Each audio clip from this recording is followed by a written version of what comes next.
You're listening to Garden Futurist. I'm Sarah Beck, here with Haven Kiers. Hi, Haven. Hi, thanks for having me. I hate to start you on the hardest question, but you and I have been in this world for quite a while. One might say we're reaching a certain, age of authority, especially over the last decade. There's been some hand-wringing in our industry, I think, about it's the end of botany. There was something literally about the botanical education extinction. You are in an academic setting, so you especially appreciate academic treatment, I'm sure, of looking at the data. And there are people who have collected some data on something that is real, which is there has been a decline in number of programs that we'll just call it the whole allied horticulture professions, whether that has to do with botany, design, plant science. This is a field that has lost some academic programs over time, and we know that's been documented. Part of me wants to ask some questions about that because I also suspect that some programs that existed weren't meeting the needs of the future, and perhaps they folded because of other reasons. And I also see young people haven't stopped being interested in plants, and really, in general, no one has stopped being interested in plants. So what do you think when you hear people say, like, we're going through the botanical education extinction, or nobody cares about plants? I'm seeing it. There's no question that it is a reality. I mean, I would say, here at Davis, the horticulture program was its own major at one point. It's now been folded into plant sciences and has become a major area of emphasis within plant sciences, and it's horticulture and urban forestry. Even when looking at hiring, right now the interest is more in the physiology and the real pure scientific as opposed to ornamental horticulture. We're not seeing it. It's all going into the really hard sciences within plant sciences. There's still interest, and our students in landscape architecture are still taking environmental horticulture classes on taxonomy and plant ID, these sort of things, but it's not as much. That said, I think that what you are talking about is student interest is huge. And I think part of it is that the programs that did exist were sort of old school and didn't meet necessarily what these needs were, and thinking about urban futures. And it was either training just for nursery production and sort of doing the same old ornamental plants that are the ones that even in the plant ID classes that students learn, it is the same. Yes, it's 300, but it's the same 300 ornamental species that have been there for however many years. That, I think, has been an issue. So I think there's been pushback. But I will say that I feel like in other areas, then fine, they're not following that traditional kind of thing. But what we're seeing is other options opening up.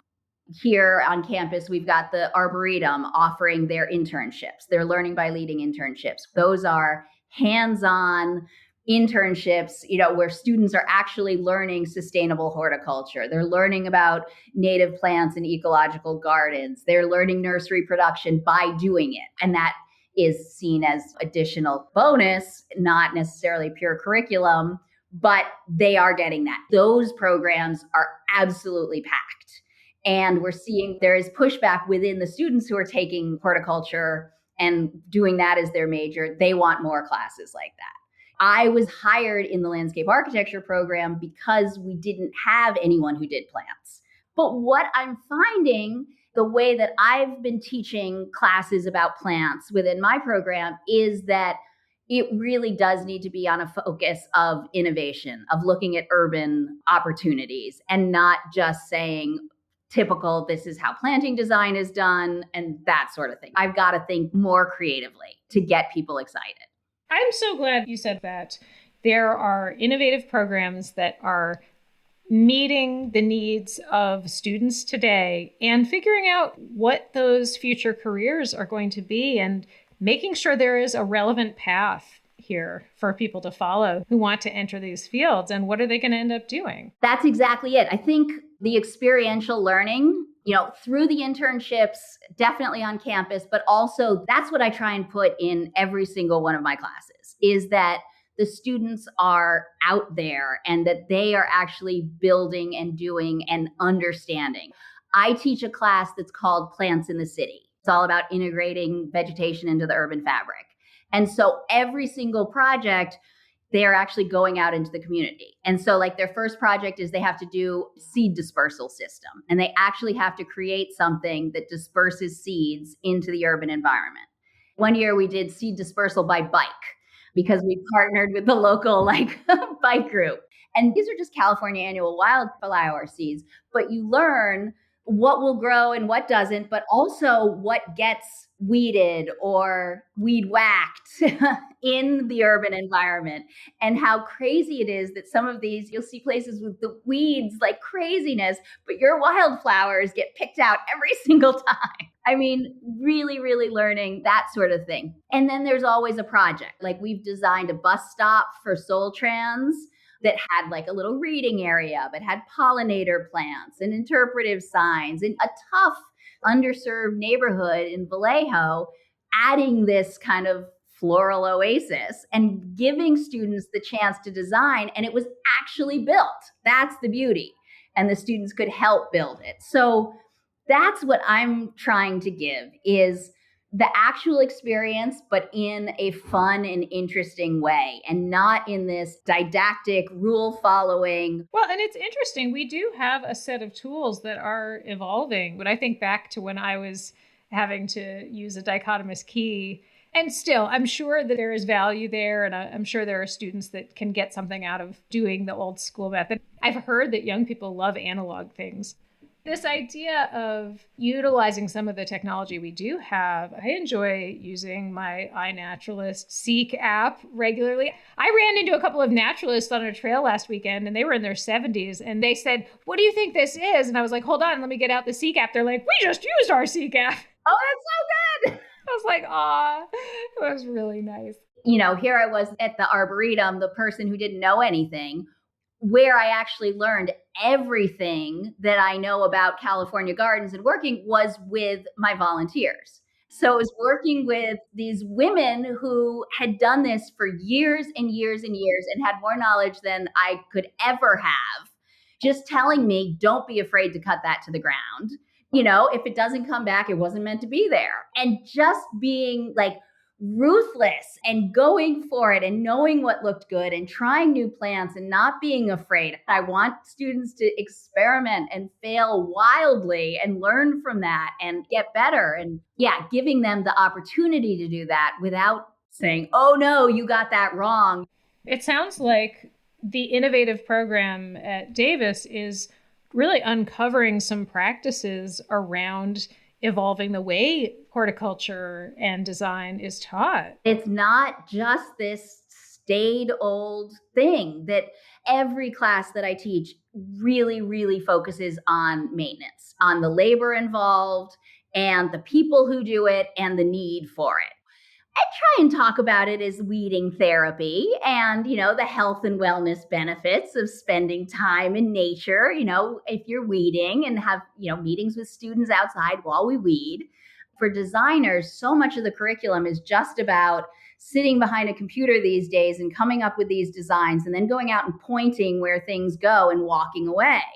And I want students to understand what goes into it and understand, you know, how to grow good plants and how to maintain them and who is maintaining them. And really importantly, how do you build relationships with the people that are building and maintaining so that you're not just this person standing and pointing and that you can talk to them. It's everything. And more importantly, that's also how these students are going to get jobs, is by talking and networking and understanding and being a good person. Let's talk about that. I mean, what kind of career outcomes are you seeing from the program? Is some of that evolving and changing as far as what jobs you're seeing folks going into now? I mean, I think we will always have people going straight into work at a landscape architecture firm. You know, it's a professional program, it's accredited, and that's where people are going.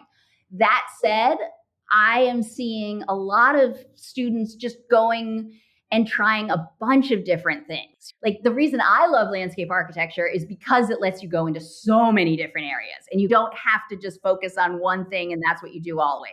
You can be ecological if you want to focus on that and work on the ecological side. You can work on ornamental and art side. You can work on community engagement, all of that. We're seeing people work as consultants for firms, ecological consultants, design consultants. A lot of folks are going into the public sector. So we're seeing students go and work at Caltrans in different planning departments, National Park Service, a lot of different nonprofits. It's fun to see. But then we're also seeing a lot of them go and work in nurseries and do that for a couple of years because they're like, I want to get more experience. A lot of them want to do design build. That I think is a new trend where it used to be just let's go into the firm. But a lot of students really like that connection between the design and then being able to see it through and are super excited about that. That warms my heart. I love it. You've tempted them by letting them do things hands-on, and once their hands are dirty, letting them play. Exactly. That's what I'm trying for.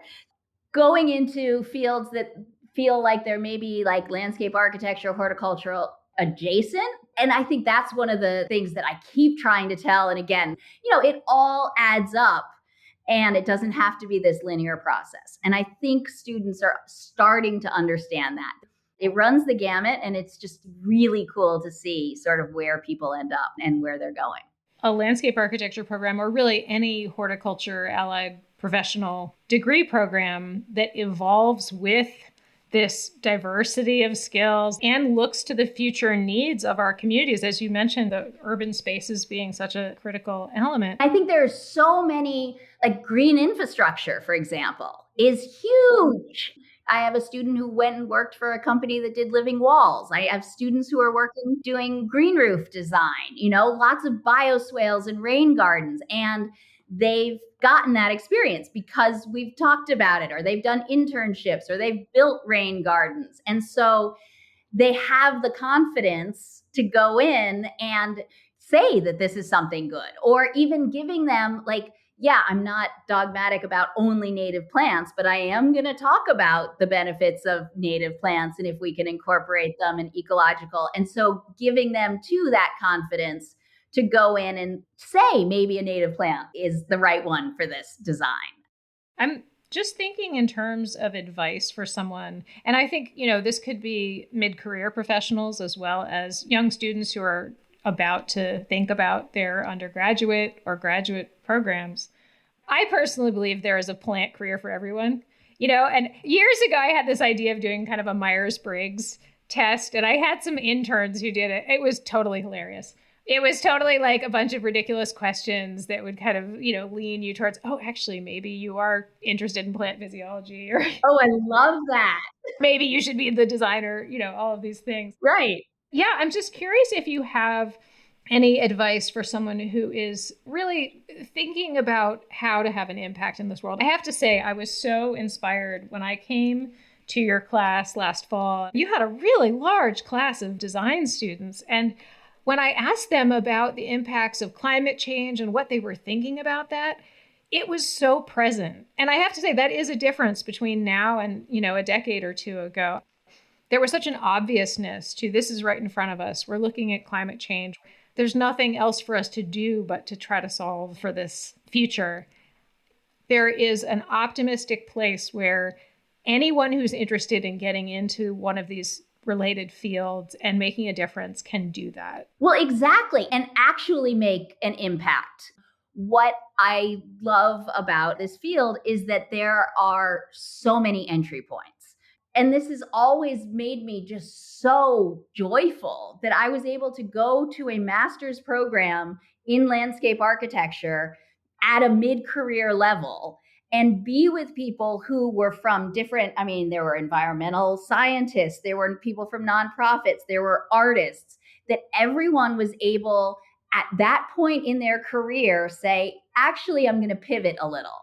I want to make a change. I've been writing policy. I've been creating art, whatever. We did a 3-year program and then off we went. And that I think is so cool. And that it doesn't have to be landscape architecture, but it could be horticulture. You did mention earlier, just referencing kind of what the horticulture and program is housed under? Here at Davis, it goes definitely across two different colleges. So there's the College of Ag and then the College of, I think it's Literature and Sciences.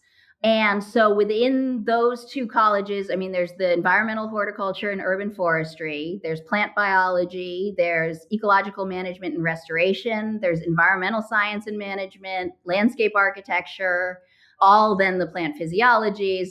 So lots of different avenues. I mean, even community and regional development, to a certain extent, it can be like land use planning and that sort of thing. So lots and lots of different options within it that allow you to talk about plants. And then where I am is within the landscape architecture program, which is pretty interestingly housed within the Department of Human Ecology. And so we have within our department, human development, community and regional development, and landscape architecture. You're listening to Garden Futurist. We'll be back in a moment.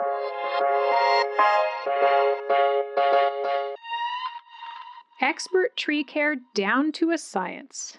For 115 years, family-owned Bartlett Tree Experts has brought a rare mix of groundbreaking science, award-winning safety practices, and global resources to every task at hand.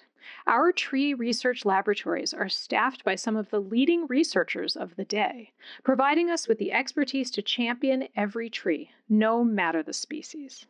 Discover how our passion for trees is inspiring one beautiful property after another.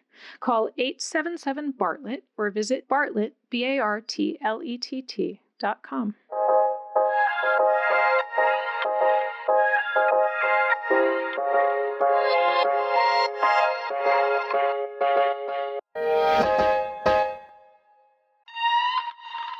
I think it's really exciting when we can hear about a program directly from the students who experience it. I spoke with Mavi Arias, recent graduate of the Landscape Architecture program in the Department of Human Ecology at the University of California, Davis. I spoke with Mavi about her experiences and how she found connectivity to career and community within the program and beyond. I'm really curious what originally attracted you to the design program at UC Davis. Was there a particular moment or a course of study that led you into being interested in that program? At the beginning, when I started at UC Davis, I wasn't sure what type of design I wanted to do. I just knew I wanted to do design, and I ended up taking LDA 1, which is Introduction to Environmental Design, and that's how I discovered landscape architecture. And I feel like that's how everything changed for me, and I started to see the campus, Davis, and everything in a different way. The way that Davis is designed at UC Davis is to be a very walkable city, like to be able to take the bus everywhere you go, to bike everywhere, and that made a big change for me because of the environment where I grew up. I didn't have the privilege to be able to go outside and be able to enjoy public spaces that were safe for me growing up. It sounds to me like there's a lot of hands-on opportunities in the UC Davis design program. Can you talk a little bit about that? I realize it's probably not just theoretical. There's a big range of classes, from having the chance to take a design and build class with Heaven, where we have a hunt hall courtyard where everything that's there has been built by the students. So it's kind of like a laboratory for us to experiment and get the chance to try our design, like going from paper to actually having it to be actually built by us. So it does like change the way you see, the perspective you see your designs. I immigrated here when I was 15 years old. I had the chance to do high school here and also my undergrad here. And it was very, very difficult for me to find a sense of community. And I'm very drawn to community design and all of that. And even though I love the design program, the landscape architecture program at UC Davis, I was lacking that community sense, and I was able to discover NAMLA, which is National Association of Minority Landscape Architects. It's a nonprofit based in Los Angeles area, and I was able to create a student chapters with a group of my friends where we aim to increase the diversity in our department, where we're able to hold different type of programs, such as like offering office tours, LinkedIn headshots, more like activities to bring more people together so they're able to see more people that are similar to the backgrounds. So that's something that I grew up to develop as I was in the program. So basically, throughout your experience in the UC Davis design program, you had this supportive parallel community. How do you feel that you are now applying what you learned in the program? As I continue to work with NAMLA, I have been working with different universities. I work as a chapter liaison, so I have been able to help other universities to create their own student chapters, like going from Florida to North Carolina. This past spring break, UC Davis was able to hold a BASH, which is a conference for landscape architecture, but only for students. So I was able to go back and be the NAMLA representative of National NAMLA.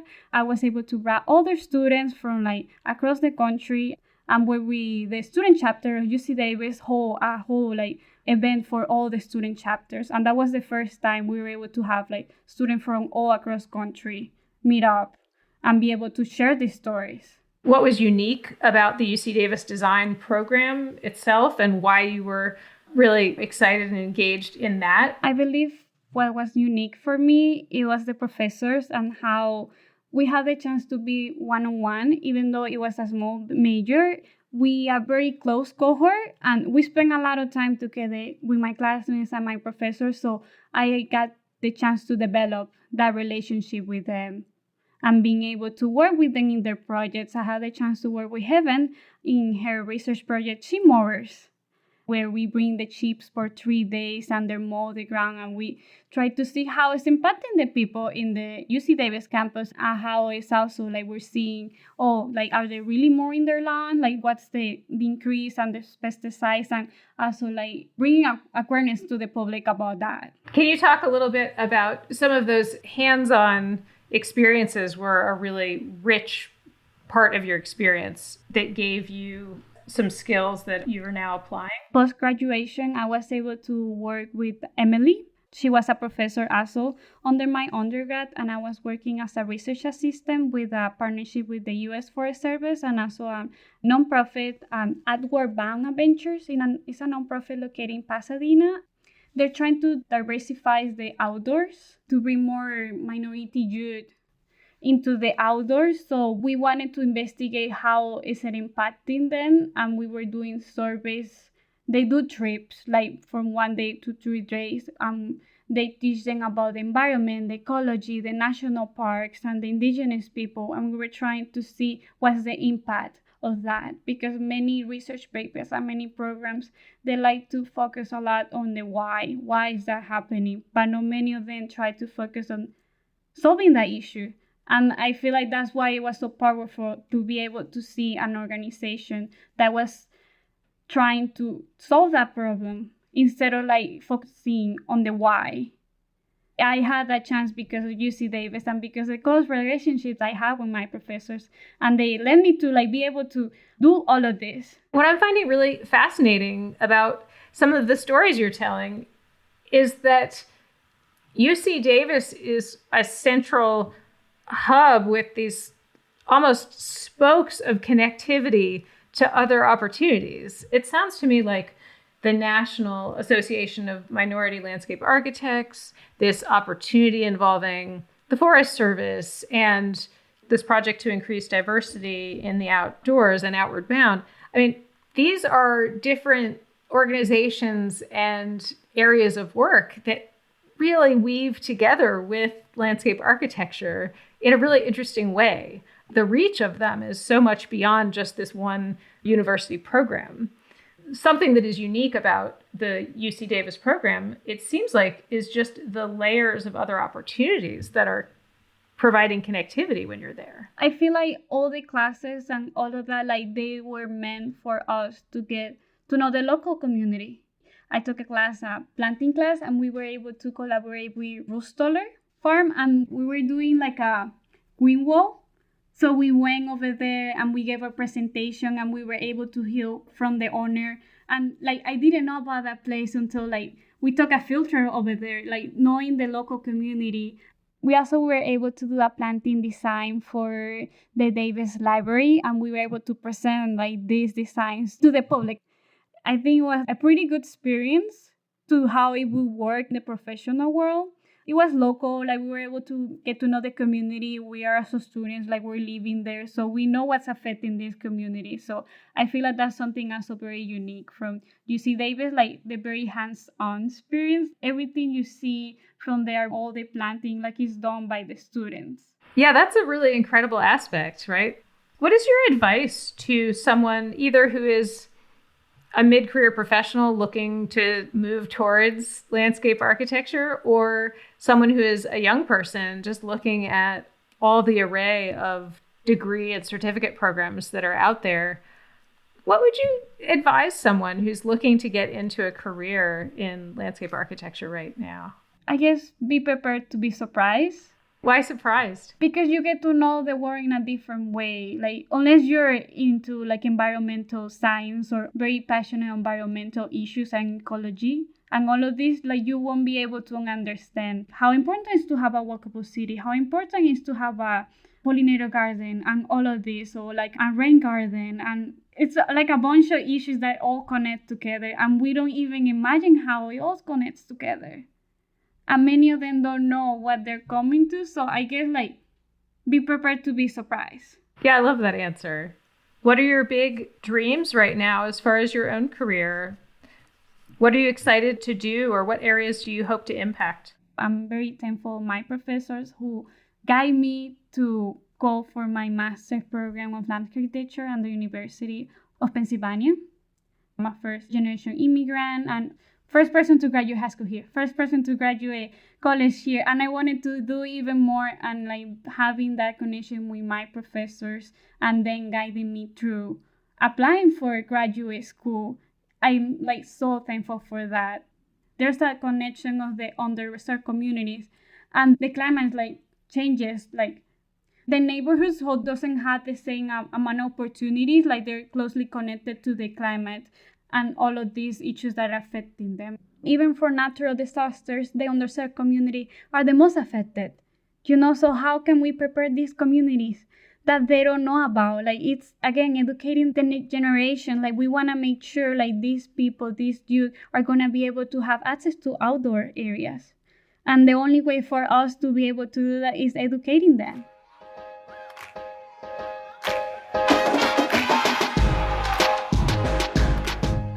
Thanks everyone for listening today. If you liked Garden Futurist, please share it on your favorite social media platform or follow us on Spotify. Find us at pacifichorticulture.org.